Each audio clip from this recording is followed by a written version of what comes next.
840 மீனவனை சொட்டிருக்கான். பல நூறு மீனவன் இதுவரை ஜெயில கிடக்கிறான். அதை பத்தி பேச மாட்டான். கடல்ல நான் மீன் பிடிக்கிற உரிமை இழந்திருக்கேன். அதை பத்தி பேச மாட்டான். விவசாய விளைய வச்ச ஒரு உரிய விலை இல்லை, கொள்முதல் இல்லை. நான் விளைய வச்சு கொடுக்கறத சேமிச்சு வைக்க சேமிப்பு கிடங்கு இல்லை, மாவட்ட தலைநகர் இல்லை.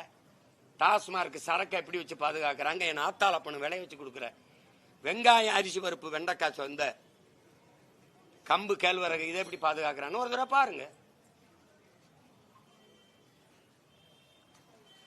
அரசு பள்ளிக்கூடம் 70 லட்சம் 80 லட்சம் செலவழிச்சு கட்டி விட்டு பள்ளிக்கூடம் வீட்டுக்கு வர்றதுக்கு முன்னாடி மேற்கூரை இடிஞ்சு பிள்ளைய மண்டையில் விழுகுது.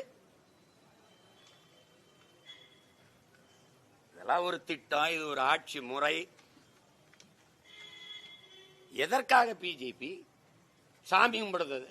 எனக்கு என் சாமி எப்படி கும்பிடுறது நீ சொல்லிக் கொடுக்க போறியா? எனக்கு தெரியாதா? நீ வணங்குகிற சாமி கிட்டே நிப்ப. வாழ்ற பூமியை பத்தி கவலைப்பட்டிருக்கியா?